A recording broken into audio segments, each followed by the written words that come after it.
What is up, everybody? Welcome to another edition of the Touchline Talk Show. Thank you so much for tuning in. As always, be sure to hit that subscribe button so you don't miss any of the content I put out on YouTube every single week. The big headline for today's show is the unveiling of the U.S. women's national team squad for the World Cup. Then I'm going to get to some transfer news, specifically talking about what's happening at Chelsea with players coming in, players coming out. Before that, though, as I mentioned, the U.S. Women's National Team World Cup squad officially dropped today, Wednesday, June 21st. I was in the press conferences afterward, heard for some players, and of course, head coach Vladko Andonovski. So I'm going to kind of lay some of that out as we go through to provide that additional perspective on what they actually said collectively, but specifically what Vladko Andonovski said about the decisions that were made. Just going position group by position group here and going to touch on kind of the big talking points as we go along. Goalkeepers, the first two, Casey Murphy, Olasanair, not a big surprise. And then you got to the third option, which kind of came down to A.D. Franch and Aubrey Kingsbury. There are more impactful decisions that I want to spend the most time on because it is incredibly unlikely. Obviously, the third goalkeeper is going to play. This is Olasanair's position. That hasn't changed. The one thing I will say, though, before I quickly move on, is certainly there's an argument for A.D. Franch, plenty of U.S. women's national team experience. One of the themes that Andonovski kept hitting on is the importance, and specifically in positions and those kind of final roster spots, the importance of form and performances in the NWSL this season. And there is no disputing Aubrey Kingsbury has been significantly better than A.D. Franch. So if you don't have much between them to start with, to me, it is not surprising the way that Vlatko Andonovski was talking that he went with the more in-form option. I'm not going to sit here and kind of break this down. To me, it's just not an efficient use of time. You had four goalies, three of them were going to make it, and it is ultimately Audrey Kingsbury who gets the call instead of A.D. Franch. Then we get to the outside backs. I am not including Emily Sonnet on this part of the list because I'm going to talk about Emily Sonnet with the center backs because of the way this roster broke down. You look at it and you have to assume she's the backup center back option. So that is why she is not included with the outside backs, although obviously she can play anywhere on the back line. Made more sense to put her with the center backs. So you're talking about Crystal Dunn, Emily Fox, Sofia Huerta, Kelly O'Hara. To me, Emily Fox deserved to be on this team. Sofia Huerta has kind of been your starting right back, her and Kelly O'Hara, so it's not a surprise to see those names. I wasn't surprised or upset by any of this. To me, this makes sense. The other thing I will mention here, because it's going to keep probably getting brought up, and Crystal Dunn was asked about it. She was one of the players that talked to the media today. Obviously, she is excelling playing higher up the field for Portland. That is her natural position. She has done this for years where she is used to just completely changing her approach and playing left back instead of in the midfield. There's always this question, though, of will that change for the women, for the national team? Will she get to play in midfield? Julie Foudy asked her about it today. Crystal Dunn said, no, that's not really been a conversation. And the way she was talking, I don't see her playing midfield for this team. Or at least, Crystal Dunn doesn't see herself playing midfield for this team. I am pretty confident saying that based on the way that she was talking about her role on the team and the possibility of that happening. I don't see it. And that's based on Crystal Dunn not seeing it. Never say never, but if you're expecting to see some Crystal Dunn in the midfield, I think you're going to be out of luck. And again, that is based on Crystal Dunn actually answering a question. That's not some kind of intel I have or my own conclusion. That's based off of what Crystal Dunn said today after the roster came out. But I mentioned I'm a huge Emily Fox fan. You get the experience with Kelly O'Hara. Sofia Huerta has been part of this core group for a little while now. To me, this is just what makes sense. The interesting part of this is the center backs and how this is all going to play out. Obviously, the big name missing here is Becky Sauerbrunn. Just before this roster got announced, she made it public that she was not going to be able to participate because of injury, and that just changes the equation because not only is she the captain and a starting center back, it just kind of shifts everything around and is a new puzzle that Andonovski has to put together. And basically, the way that this was solved was by not replacing her with a true center back. I don't necessarily have an issue with that in and of itself. I will discuss my biggest gripe with this roster when we get to the next position. But obviously, Naomi Girma is going to make this team. Alana Cook, it was going to be the third center back. Those three were pretty much locks if you throw Sauerbrunn in there.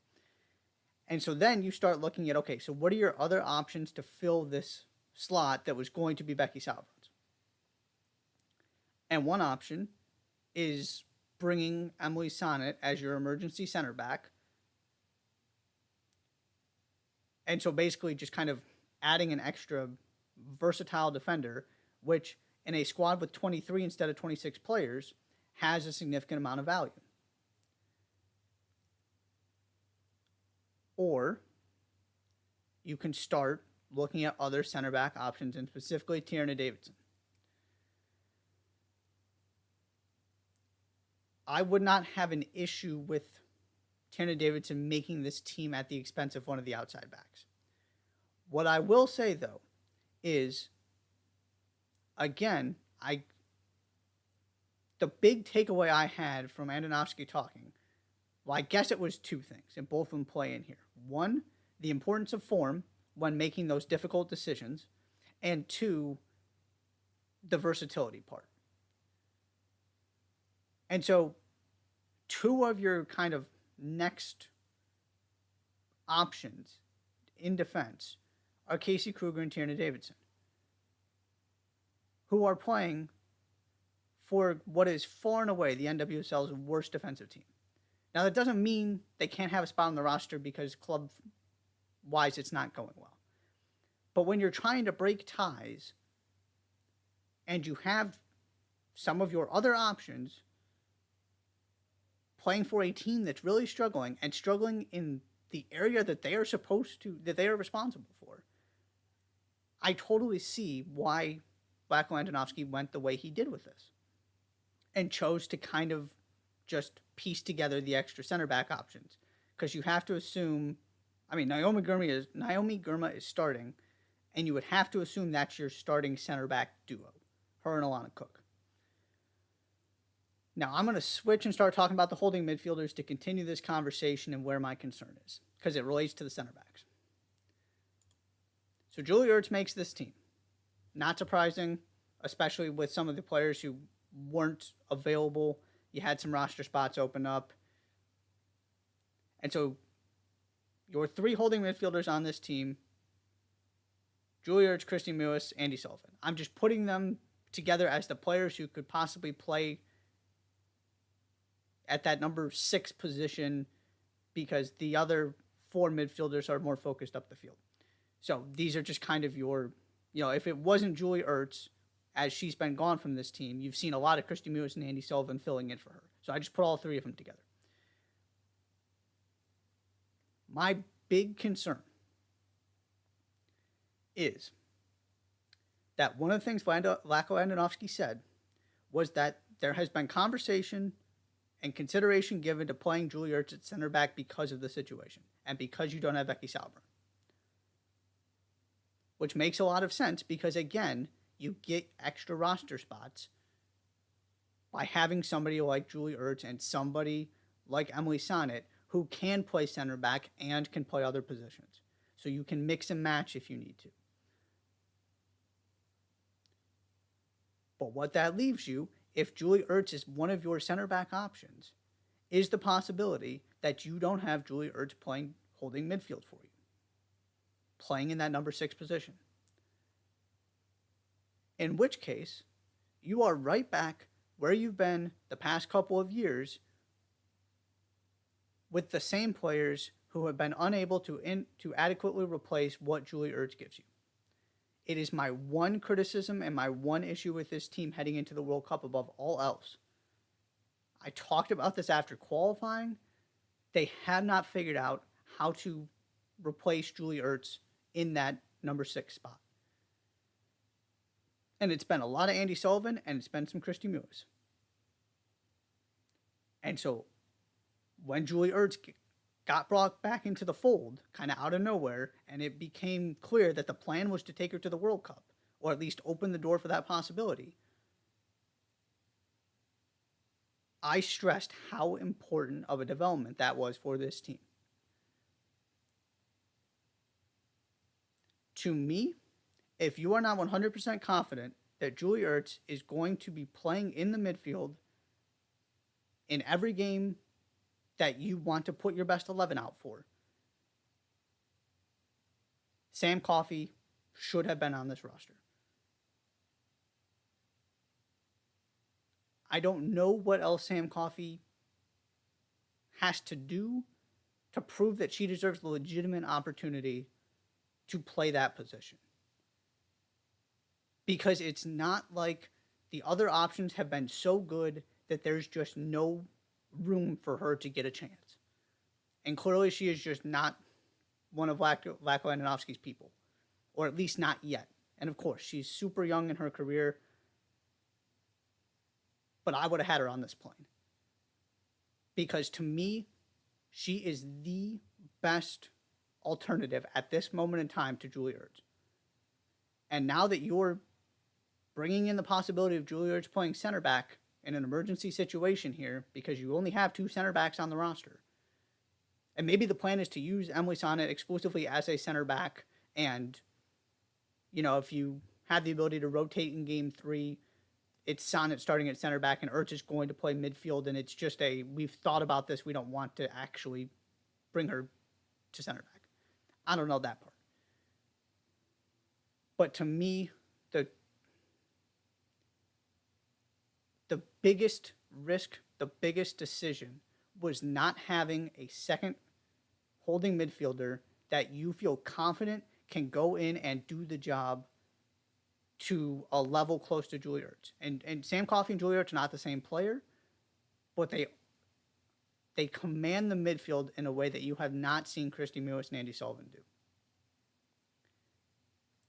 And so, yeah, it cost you somebody on the roster to bring Sam Coffey. I would have done it. Because you're opening yourself up to the possibility of history repeating itself here. If Julie Ertz is not in that spot. Whether it's a yellow card suspension, whether it's an injury, whether it's because she's playing center back. I would feel much better knowing that I have somebody that might just be able to be a decent replacement. And you just look at the results since Julie Ertz has, stepped away from the team. And what you're missing is somebody to control the midfield and dictate the terms of the game. Set the tempo. Start moving the ball up the field to get it to your incredibly gifted attacking midfielders who we'll talk about next. Sam Coffey does a lot of that awfully well. So she might not have been the highest profile player to miss this roster, because there's a striker we're going to talk about later too. But that is my one kind of mental hurdle with this roster. I like a lot of the way that this played out and the decisions that were made. The combination of 2 true center backs and not having and there is no proven alternative to Julie Ertz because Sam Coffey isn't proven at the international level either, and I acknowledge that. But not having something you feel can be a plan B scares me. And hopefully, Germa and Cook just play every meaningful minute so Ertz can play in the midfield, and this is a non-conversation. But I want to bring that point up because if there is, and this is the way I'll put it, if there is one player who is not on this roster that at the end of the World Cup, people, whether that's media, fans, Vlatko Andonovski, will be looking back and saying, I wish we would have brought her. And that was a mistake. To me, it's Sam Coffey, and it's not close. I might be wrong on that. That's where I'm at right now, though. And I'm going to need to see something different than we've seen, or have Julie Ertz be exclusively a midfielder for me to change my mind about that. I've mentioned the attacking midfielders, so let's get to them now. One of your other kind of last choices in Savannah DeMello. Really happy to see Savannah DeMello on this team. She has been absolutely sensational for Racing Louisville. And in a spot where, you're theoretically, you have two starters and two backups for these two midfield spots next to your holding midfielder.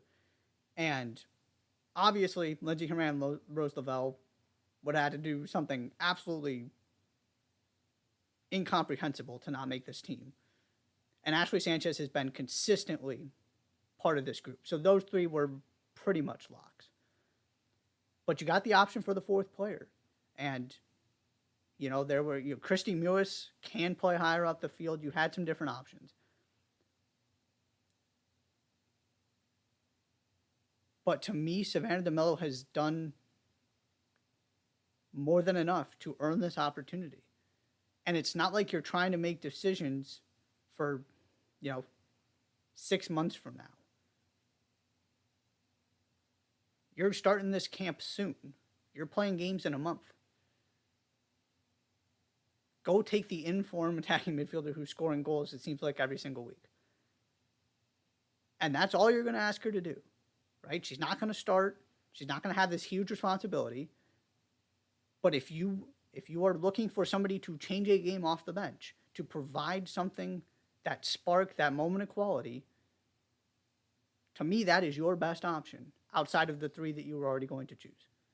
I'm a huge fan of that decision from Vlatko Andonovski to bring Savannah DeMello, and the other three are, not a surprise at all, so there's not too much to break down there. Next, going to who I am categorizing as the wingers. And I'm going to get to my big point about this 6-woman strike force at the end. But I'm dividing it between wingers and strikers based on where I'm assuming they're going to play for this team. Kind of similar to the whole Emily Sonnet situation in defense. So your wingers, as I am categorizing them, Megan Rapinoe, Trinity Rodman, Sophia Smith, Alyssa Thompson. I've seen some grumbling about Rapinoe. I don't know if that is more just generally because she's a high-profile figure culturally, or if it's actually people who watch women's soccer consistently. All I know is if you're talking about kind of your sixth attacker, that extra player, and you're right, this isn't somebody who's going to start, who's going to play big minutes. I want the person who is a, emotional, kind of the emotional heartbeat of this team, who has all of this experience and incredibly dangerous quality on set pieces. Because that is something that you don't have all that much of in this team if you're going to get really specific. You don't have kind of set piece specialists. And so you're in a tie game in the semifinals in the 75th minute. Yeah, bring on Megan Rapinoe to go take a couple set pieces as you try and get a winning goal.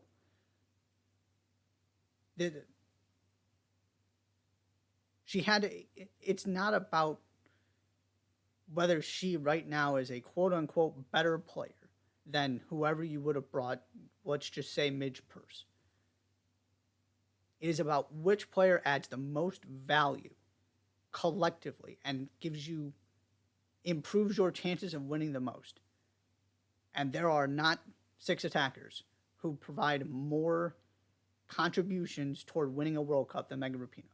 It is that simple for me. And then Trinity Rodman, no surprise, especially after Mallory Swanson got hurt. She was going to make the team anyway and was certainly going to make the team after Mallory Swanson was unavailable. Sophia Smith, arguably the best player in the world, she was going to be there too. The last name on this list is Alyssa Thompson.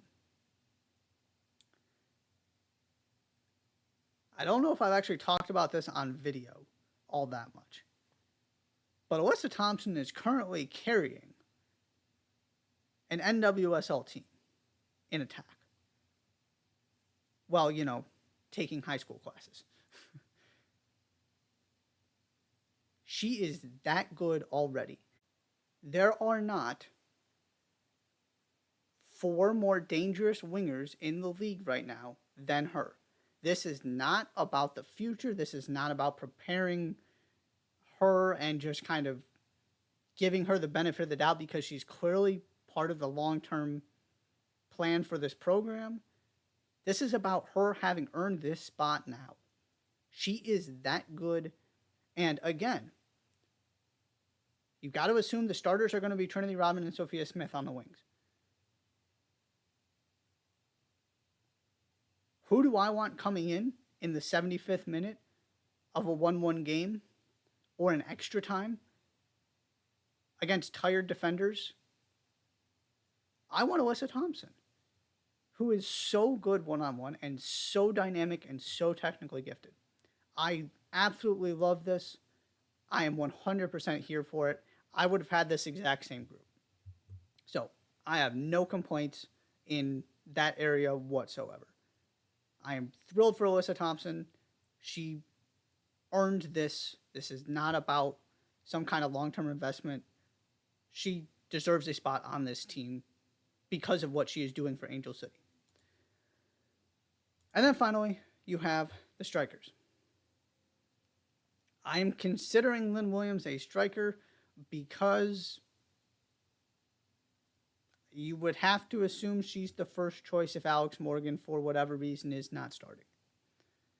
And a lot has been made about this idea that there is no clear replacement for Alex Smith. Sorry, Alex Morgan. I don't know why I just said Alex Smith. This idea being Alex Morgan is clearly your starting number 9. And had you brought Ashley Hatch, you would have a like-for-like replacement or to start a third game in the group stage or whatever. Here's my pushback to that. And Vlatko Andonovski made this point in the press conference today. So he's thinking the exact same thing I was. Look at this list of attacking players.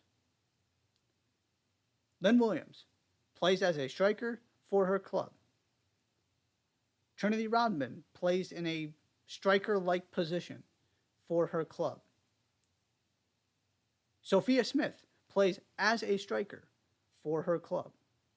Alyssa Thompson, at times, has played as a striker for her club. Just because these players typically play on the wing for the women's national team, the 4 times a year they get called up for international duty, does not mean that's the only position they can play for this team. Outside of Alex Morgan, this attack is a collection of some of the best strikers in the league, in the NWSL. To me, there is no reason to specifically go get a second number 9 just to have a second number 9 from a national team perspective. And I understand it's not the same thing, and you're asked to do different things, you're playing a different system, all that. But I trust the Lynn Williams and the Sophia Smiths of the world to be able to figure out if they need to. And so, especially when you lose Mal Swanson, because as much as I just gushed over Alyssa Thompson, she's not on this team probably if Mallory Swanson is healthy.